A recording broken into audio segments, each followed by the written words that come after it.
May is National Mental Health Awareness Month, and every episode this month is dedicated to maternal mental health. Today, I'm incredibly grateful that my friend Britt Davis agreed to join me to share how maternal mental health has touched her life. Britt is a mom of four and an amazing artist. And before we move on, I do want to give everyone a heads up that we will be discussing suicide in this episode. Hi, I'm Allison Egidi, a pediatric sleep and wellness coach and a mom of two. I love to help parents find solutions. This is How Long Till Bedtime.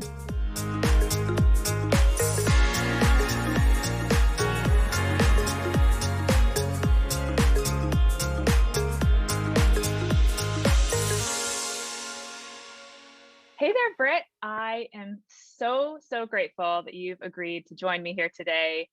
And as a little bit of background, we met through our shared desire to elevate the conversation around maternal mental health. And since the day we've met, I have admired you so much we've met in person a few times, but I also follow you on Instagram. And I've really admired your willingness to share your own story and also to talk about the loss of your best friend. And you've shared parts of your story with moms in my newborn group. And I happen to know for a fact that it's helped many of them come to the group and talk openly about their struggles because they will actively mention you or actively mention your friend Allison, and that it helped them see themselves. So I know firsthand how powerful your message is. So thank you for joining me to talk about this incredibly important topic that you and I are both very passionate about. So before we dive into our conversation, I would love for you to tell everyone a little bit about yourself. Yeah, thank you, Allison. I'm so honored to be here today. So I have four kids. This is our even year. So my kids are about to be 10, 8, 6, and 4. I had a good little pattern there going for a little while. Yeah, I have four kids. I live in Greenwood on a farm, like in this house that we're renovating that was built in 1840. And I'm really passionate about this topic. I feel like sometimes my life can be categorized as like pre-Allison dying and after because it rocked me to the core so much. And it kind of gave me a new outlook on life and kind of what I wanted to do with my life because I'm so passionate about sharing this. So yeah, that's a little bit about me. I'm also an artist, which honestly was truly, I feel like, a gift from the Lord, because when Allison passed away, I felt like there was something inside of me that I needed to do something with my grief. I needed to share her story as much as possible. And through art, I feel like I'm able to create beauty that points people to reaching for the light. Or I can do commission pieces for people that tell the story of their struggles and how they're strong and they made it through it. And it's just a reminder to them that they're unique and beautiful just the way that they are. And your art is amazing. I love seeing you Oh, post about thank all of you. it. So I do want to just share how our paths ended up crossing. So in 2016, I had seen a Facebook post from one of my sorority sisters, and it was a lengthy post about her best friend from high school.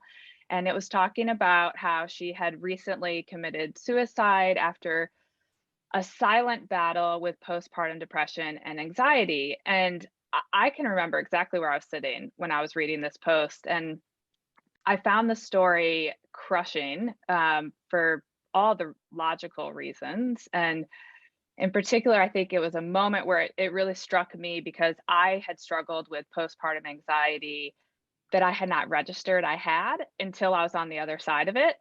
And so being on the other side of it, I just found her story really tragic. And then we kind of had these weird connections in that we shared a name that we go by Allison, and somewhat unique to having the name Allison, we both have gone by the nickname Al. I know you refer to her as Al all the time. And Yeah. most Allisons don't go by Al, but I went through by Al for my whole childhood. And we both have daughters named Ainsley, which is also a very unique name. And you talk about all the time about how she loves sunflowers. And it's the ongoing joke in my family that I have an obsession with sunflowers, and people send me pictures of it all the time. So I also felt like she and I just had this, I just felt this connection to her immediately after reading her story. And then not long after, a mutual friend of ours invited me to your house, although you and I didn't know each other, because you were bringing a Yes. group of women together to kind of have a roundtable discussion about this topic and how we could build awareness and support for new moms. And I did not know you had any connection to Allison at the time. And you opened that evening with that whole discussion by having a conversation about what brought you to the table and what made you bring this group together. And you started to tell Allison's story. And I like literally gasped to myself because I thought, oh my gosh, here's another connection with this story that I had not been able to shake. And so that's how our paths crossed. And we have kind of been connected ever since. And so I think I would just love for you to start by telling us a little bit about your friend Allison. Yeah. So Allison and I met in first grade. Um, and my first memory of her was she was rolling down Beulah Elementary School dressed as a robot. She had sparkly blue eyes, long, thick brown hair, and it was the coolest robot costume I've ever seen. I immediately was drawn to her confidence and her spunk and just thought, like, we have to be friends. Like, we have to be lifelong friends. And that happened. We grew up in church together, so we got to be together. We were in every class in elementary school. We were inseparable in middle school, in the youth group together at church. And her family just adopted me as their own. I did Christmases with them, and like her grandma would sew quilts for all of us, like when we graduated high school or got married, and she just treated me like one of the grandkids. But she was just the most incredible person. Allison was very passionate. She was always right in the middle of the dance party, like the life of the party. She was a marathon runner. She was an elementary school teacher. She was very much a leader, always inspiring others to give back to people. And she definitely was a perfectionist. She was very hard on herself. She could be a little bit competitive, which is good as like an avid athlete, but very competitive with herself. But she was fun. She loved ice cream and York peppermint patties and singing. And she was just a really creative, thoughtful person. And did you guys ever talk about becoming moms and kind of her desire to become a mom? Yeah, we did. So let's see, I was ahead of her a little bit with being a mom, but I'll never forget the night that she called me and told me that she was pregnant, because I was also pregnant with my son.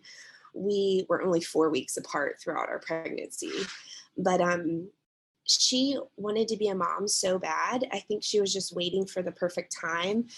Yeah, she definitely always knew that she wanted to be a mom. And she loved being pregnant. She was one of those people, which honestly I kind of feel is annoying, because I had really hard pregnancies, but she was one of those people that would call me just when she got done on a run. And I was like, how are you doing that pregnant? Like, but even when she became a mom, she described it as a love that she had never experienced before. And honestly, from the outside, looking at her, I thought she was the happiest she'd ever been once she became a mom, because it was something she had wanted her entire life. So you had seen and talked to her after in those early months of becoming a mother, right? Yeah. So I feel like us being 4 weeks apart in our pregnancy really brought us super close during that time. And she even was like trying to figure out how she could send me a lemon drop cupcake when I was like trying so hard to have my son. I remember calling her and like power walking because I was just like, this baby, I've been having contractions forever and I'm just trying to rev up my contractions. But I mean, we checked in with each other at least a few times a week. And she seemed very, very good. There were no red flags whatsoever. We were even with each other a week before she took her own life, and we're even texting each other the night before. Mm. And she just never, I know she didn't indicate to you, but she didn't really indicate to any of her family or anyone that she was struggling. Is that right? Not at all. They were getting ready to move out west, but she did like a whole um, road trip to like see family and friends on the East Coast before they did that. And all of us that saw her, we did not pick up on any signs that she was struggling.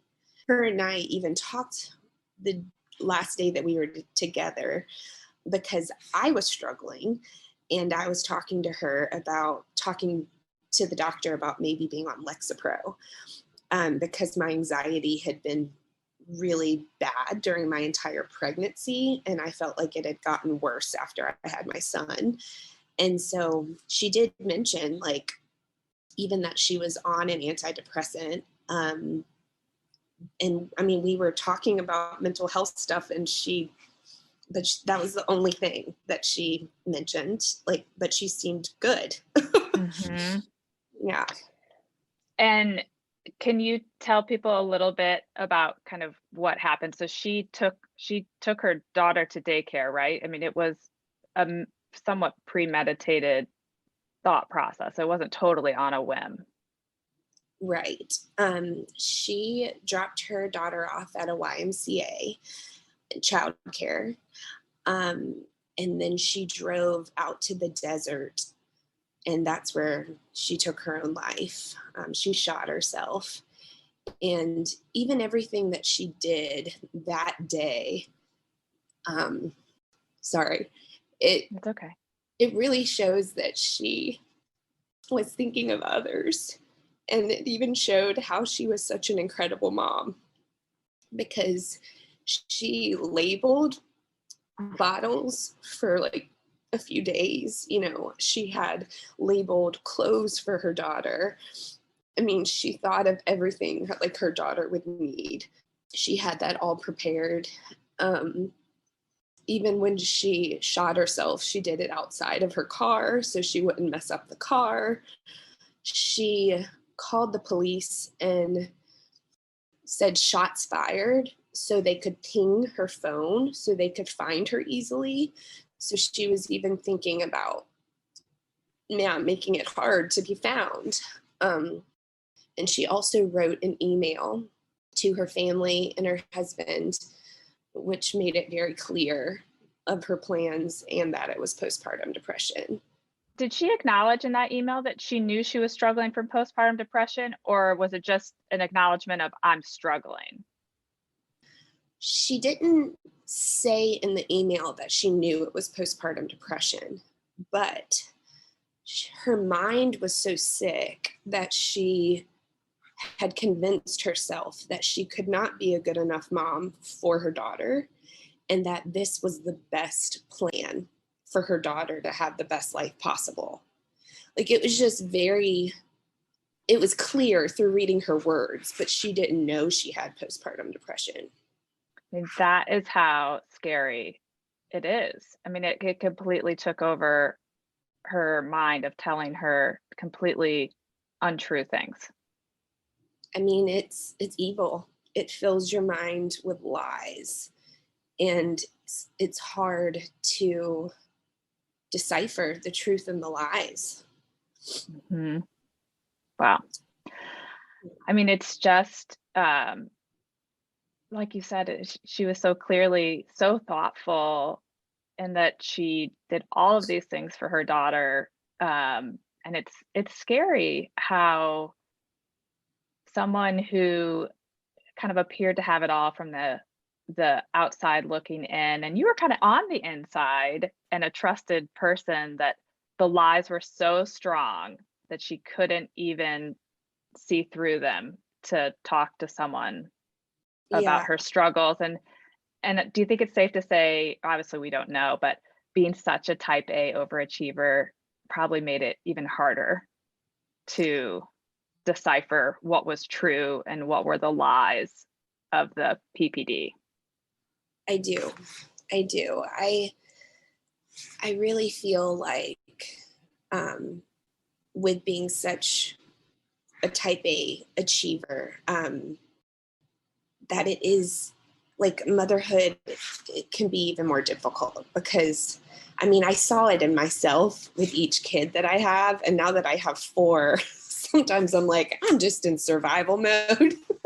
Like I've had to give up so much control over my house, my like needs for myself, and just like what I have time to do, just different things like that. But I'm not trying to like say anything bad about this book, but I remember Allison was the type of mom that was following like a book to the T. What is it? Good. I'm sure you know this book, The Healthy Habits, or Good. Oh yeah. Oh, Uh-huh. I mean, it yeah, could be any book. Any book can make you think like any book. this is the way. This is the way it Right. needs to be done. Right. I'm not saying this book is bad. It's just like she had the type of personality that she was like, this is the way. I have to follow this book to a T. And if her daughter wasn't like abiding by the steps in the book, it just was really hard for her. And that's just one example of how I think as a new time, like or a first time mom, how you have expectations in your head of what motherhood is going to be like. And I feel like Allison waited so long to be a mother, and she almost thought like, well, once I'm a mom, things are going to be better, or I'll, have more control of my life, or we put this high level of expectation on things, and when it's not what you thought it was going to be like, it can kind of rock you to the core even more. And Well, and if especially if she's you're already in a place of struggling mentally. totally, and I know for me, I always talk about how humbling parenthood was and is. It continues to humble me on a daily basis, but I read the books. So as a type A person myself, I thought, okay, I did my research. Most of my friends recommended this book, this book, this book. So I had researched all topics, and I went into it obviously with too big of an ego, thinking like, I've got it. I've done the preparation. And that's how, for me, I had been successful in all of life, like prepare, show up ready to go, and execute.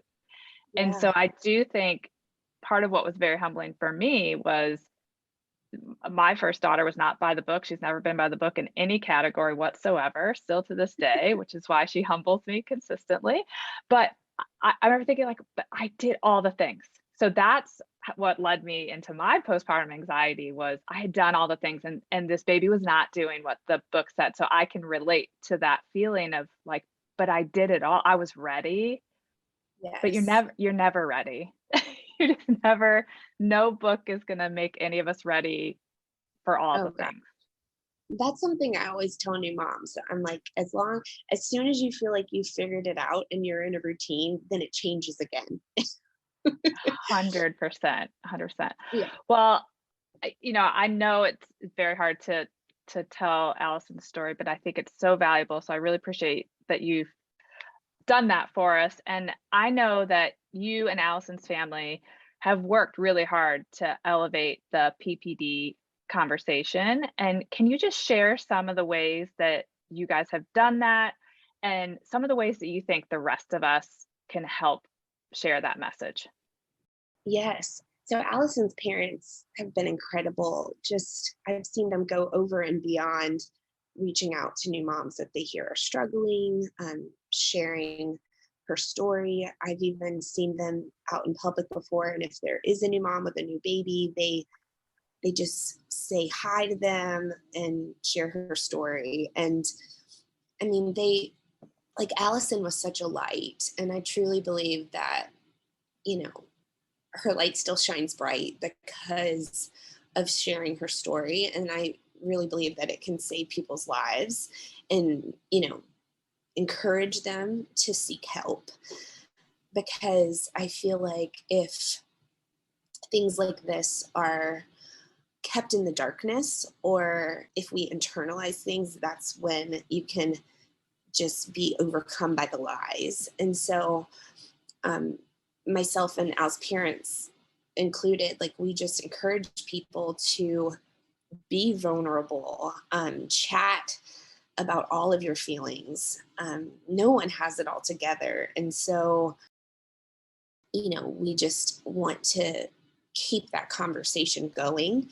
Yeah, I mean, I don't think enough people in general, not just moms. I think so many of us are, even if you're not a mom, you're exposed to mothers that are part of your community. And I don't think enough people realize that postpartum depression and anxiety is the leading cause of death for moms in the first year after birth. And I do think it is noteworthy that Allison's daughter Ainsley was 4 months when she took her own life. So this was not in the first month.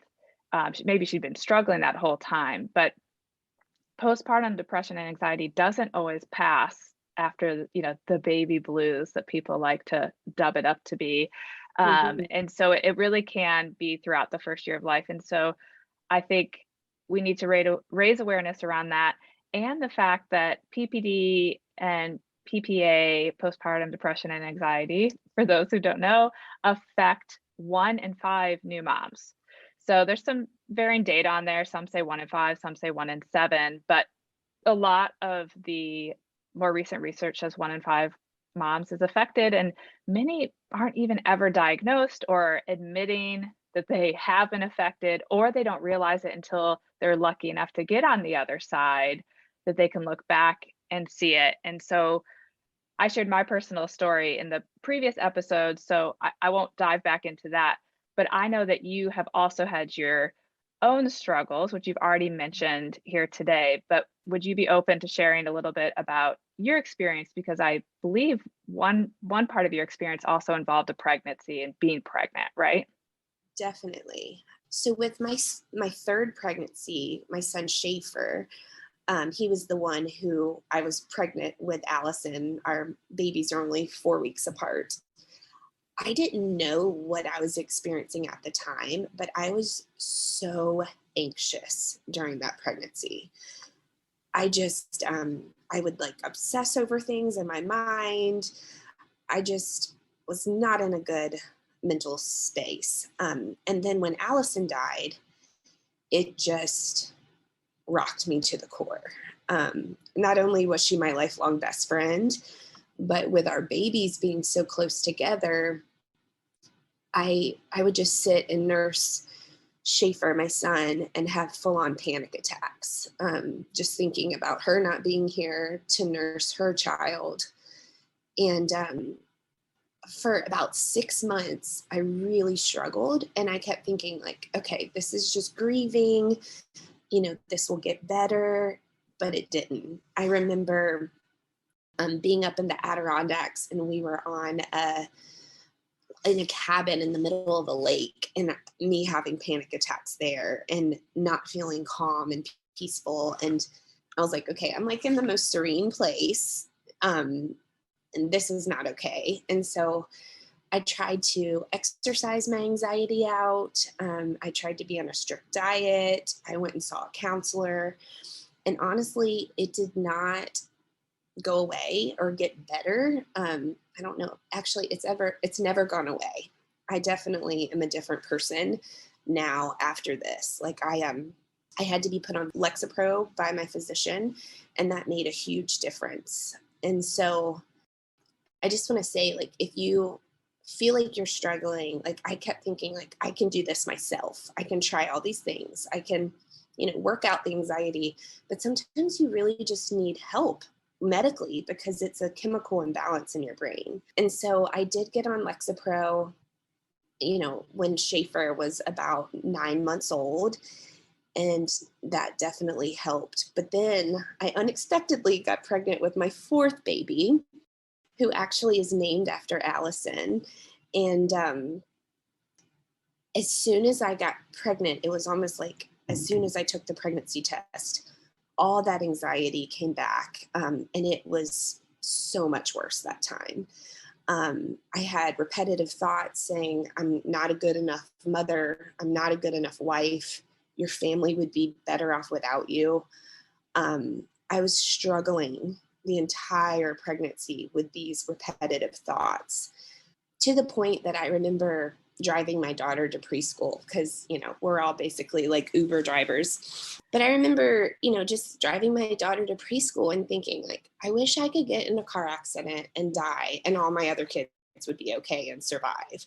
Like, it was just mentally, that's how I was every day. And not only was it exhausting physically because being pregnant makes you so tired, but I remember at the end of the day, not wanting to talk to anyone, just wanting to crash after my kids went to sleep, almost to just, because that's the only way I could avoid these thoughts. So it wore me out. And what's sad is that I lost my best friend to PPD, and it took me until 3 months before my daughter was born to share with anyone how bad my thoughts were.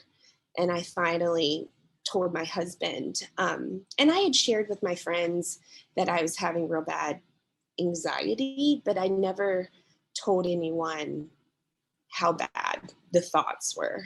And I think you're 100% right, how sometimes you don't realize how bad you are until you've come out of the fog and you get a little bit better. And as soon as I gave birth to Parker, I felt like myself again. It was very weird. I did not have postpartum with her. It was all during my pregnancy. And so I realized then, like, wow, I was really not okay. And so I just encourage you just to, like you said, Allison, like it's not always the baby blues. Like sometimes people think, well, I made it through the first 6 weeks. I'm okay. For me, it was my pregnancy. And I just found out about a friend in Richmond who watches children at her own home, but she had a mother whose child was 8 months old who dropped her off at her house and then went and took her own life. It's another reminder just to us mamas and to our loved ones that there's no timeline, that you just have to continue to check on moms, because I almost think it's harder when your baby's like 6 to 9 months, because you're like, okay, I should have it all together by now. I should be in a good routine. And then when they're not, when they're not sleeping through the night still and, not following your routine, that makes you second guess your ability and makes you. Well, and now you're hearing from your mom friends that aren't struggling, that are in a better place, and it can make you feel even worse because like, well, they're doing it. Their baby's sleeping. All of this other stuff is happening for them. What's wrong with me? Right. I'm the problem. Exactly. I think Yeah, it's so. I was just going to say, like, even if we're not meaning to do it, I think it's so hard to not compare yourself to others as in this mom journey. Yes, it's a constant work in progress, I think, for all of us not to do that. And I'm struck as you were telling your story, I found myself thinking, which I'm sure is what everyone listening is going to be thinking of, oh my gosh, even after she lost her friend, she didn't seek help. And Yeah. maybe you don't know the answer to this, but I'm curious, in hindsight, do you think you know why you didn't seek help? And then is there anything that anyone could have said or done to help you realize you were struggling? Or do you think it is more of a self journey of we really have to dig deep to realize that we're hearing lies in our head and they're not truth or reality? Mm-hmm. I like I mentioned, sometimes I feel like we don't realize how bad it is until we've come out the other side of it. And I I think I did not want to fully admit to myself how bad it was. I was ashamed of those thoughts. I also, um, I was almost ashamed. Sorry, it's hard sometimes to even get the words out with talking about Allison, but I was ashamed that I was even having those thoughts because I've been on the other side of suicide, and I've felt the hurt and the pain of losing someone that you're close to. And so I kept thinking like, well, I love my family so much. How could I even think about doing something that would hurt them? And so I was just filled with such guilt over that. I think that's why I didn't share. Mhm. Were you able to stay on your medication when you were pregnant? So when I first found out I was pregnant, my OB took me off of it. And then I really started to struggle immediately not being on the Lexapro. And I remember calling my friend one day, and I did tell her, like, I'm not okay. Like, I need you to take my kids, and the doctor is able to see me this afternoon, and I have to go talk to the doctor. And I saw a different doctor that day. She was so sweet, and she walked me through the statistics of being on the medicine during the pregnancy. And basically we decided, like, if I'm not okay, my baby's not going to be okay. And so I was put back on it. But yeah, even being on the Lexapro during my pregnancy, I still had such a hard time. Well, I think that's another important topic because I have friends who one of my closest friends has been very open about her journey with postpartum depression and anxiety after both of her kids, and it was much easier the second time around. They had her ready and she was ready, and it hit just as hard.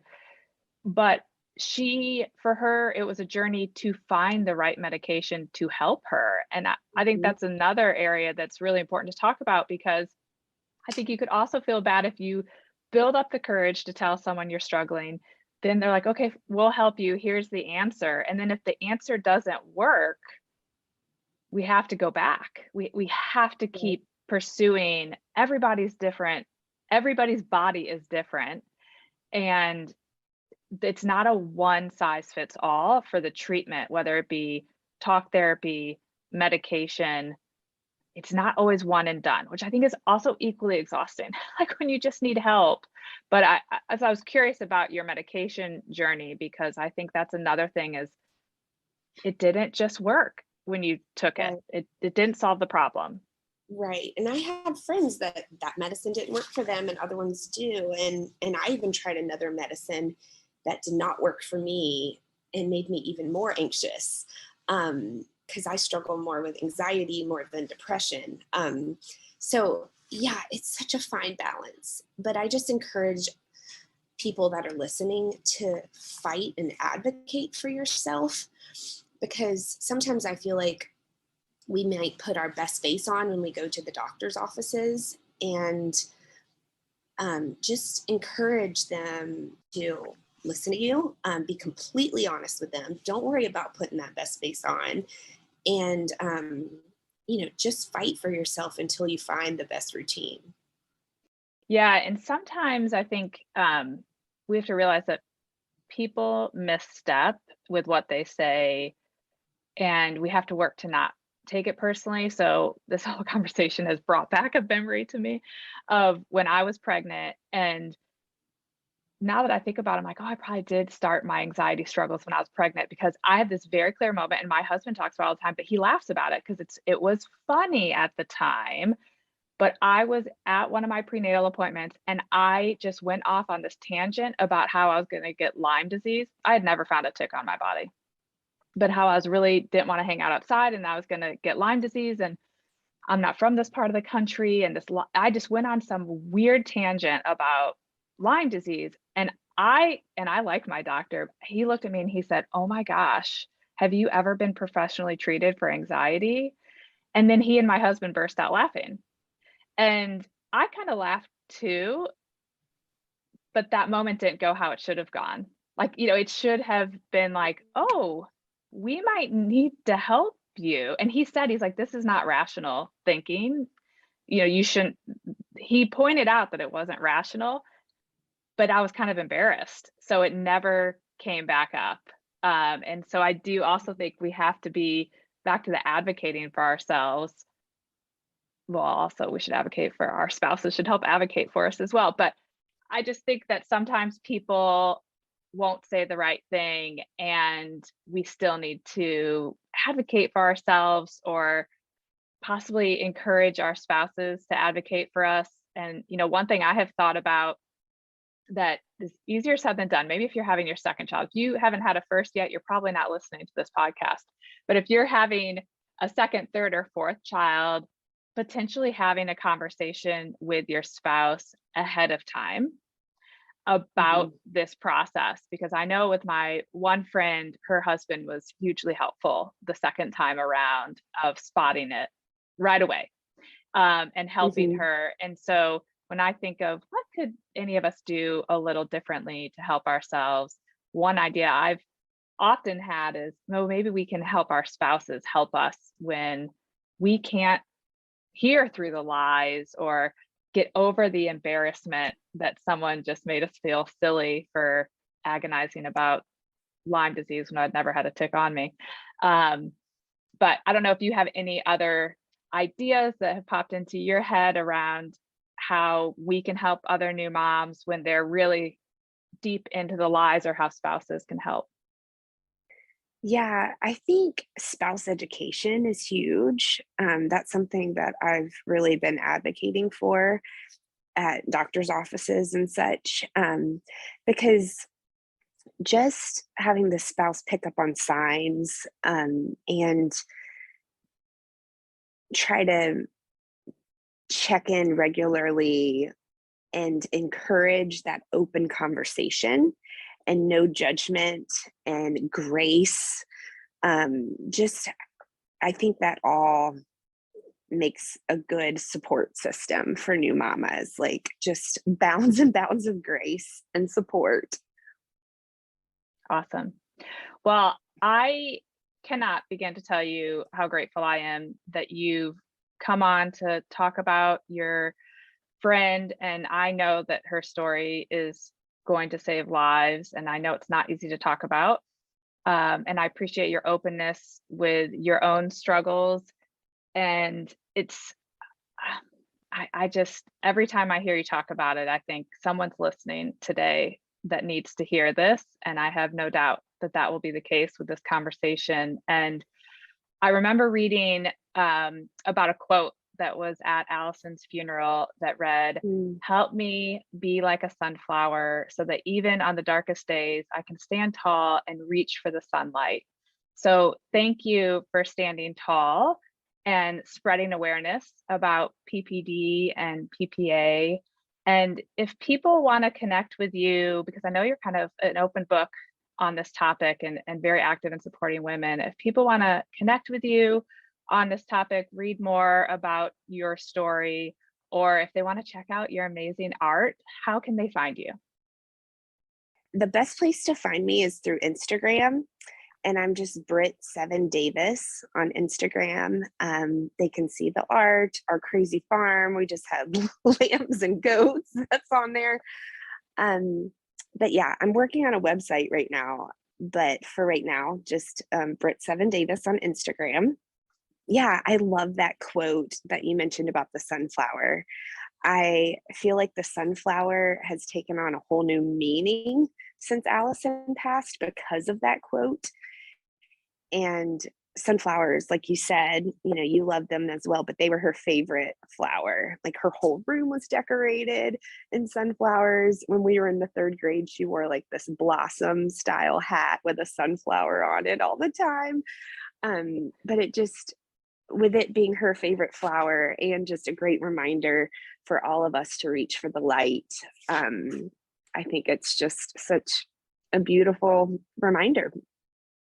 Absolutely. And I will tell people you have a very entertaining Instagram account. It's truly one of my favorite. In part, I'm obsessed with the farm and the art, all the things. So people should definitely follow you on Instagram. Thank And you. I do just want to note that if anyone wants to learn more about postpartum depression and anxiety, or if you are looking for resources to support you or to support anyone you know, you can visit postpartum.net. It's a great place to kind of get started with learning more and to finding resources. Many communities or states, definitely many states and most communities will have different support systems, but this is an international support system that can really help you start the process of learning more and getting support. I'll link to that site in the show notes.